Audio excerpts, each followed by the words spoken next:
Kay late night sa tanan, followers, friends nato diha on Facebook. Gusto lang ako mag-express sa ako ang feelings about sa kaning moabotay ugma nga event kanang gitawag nila Global Tribute to Tatay Digong, happening March 28, 2025.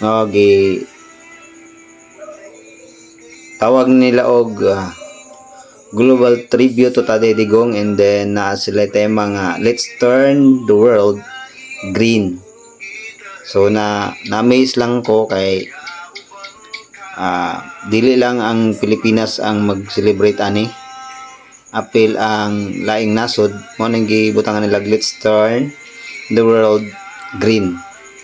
So ang mga lugar sa ubang nasod apil ang USA, Netherlands, New Guinea, Brunei, China, Qatar, Canada, Bahrain, Saudi Arabia, and then England, New Zealand, Vietnam, Australia, and then the United Kingdom. Napa siguro wala na apil ani.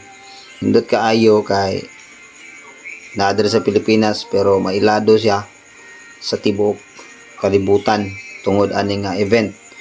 So it could be a phenomenal event sa kasaysayan sa Pilipinas, o dili lang sa Pilipinas, pati na gyud pod sa tibuok kalibutan.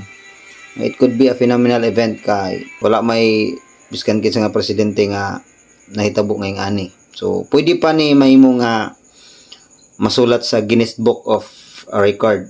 Pwede siya ma-appeal. Walang ibang presidente na naging retired, naging retired siya, pero sa iyang pagka-retired kasuhan siya, even though they said na illegal ang pagka-arrest kay there's no read notice sa iyang pagka-aresto, and then gidali siya o padala sa gawas. Pero sa nahitabo nga gikasuhan siya sa ICC, mas gimahal siya ng sambayan ng Pilipino, si former President Rodrigo Roa Duterte. Kay daghan jud makatestify nga mga katawhan nga ninindot gyud ang Pilipinas sa iyang pagkahimo nga presidente. So I don't know kung asa sila gikan og mga news or survey nila nga mas nindot daw karon nga panahon sa government of Marcos era. Pero para sa kuha, I better choose the era of former President Rodrigo Roa Duterte. Nindot kayo ang nahitabo. Kung tanaw nimo ang iyang mga accomplishment, nindot kayo, daghan kayo, pero aside ana mga higala, naagay mga tao nga dili gid ganahan niya, mga opposition. So pero sa ingan ang gibuhat nila, mas gimahal sila sa mga Pilipino. Makita nimo karon, sa karon pa lang gani na ako yung video nga nakita, ari tanawan ni ay.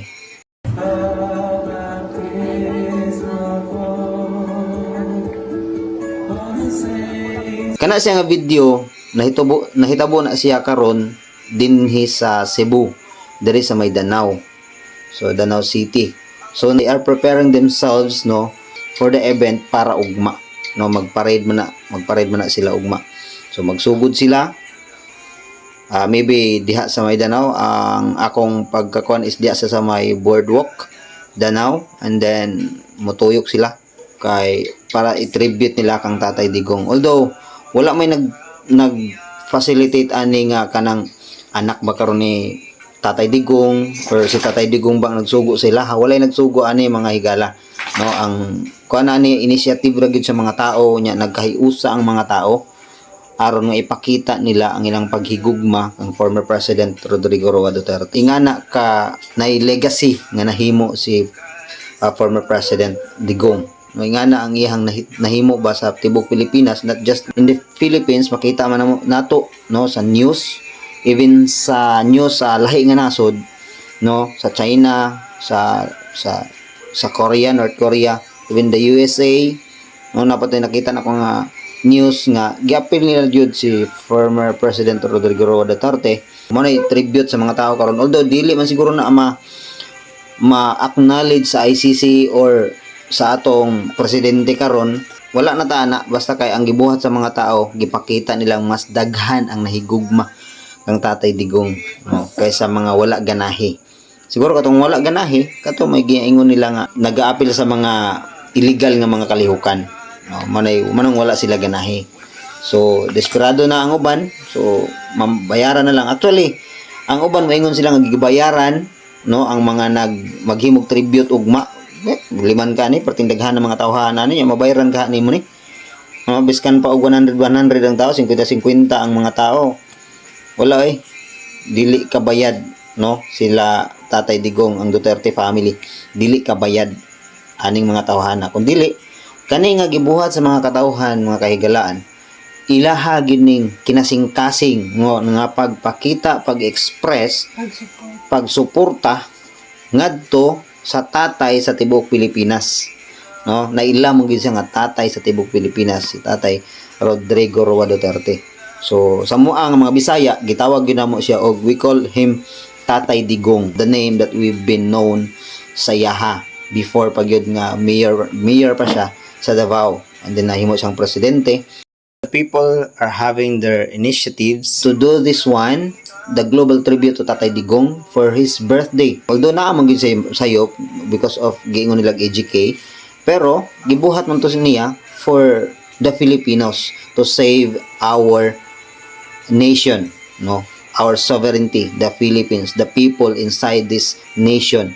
Iyang gisave ang mga tao against mga drug addicts, mga oligarchs, even for those drug lords. Wala lang na nakita sa mga tao nga nagausig sa yaha. Ang nakita nila is mga taong gipangpatay lang tungod sa droga.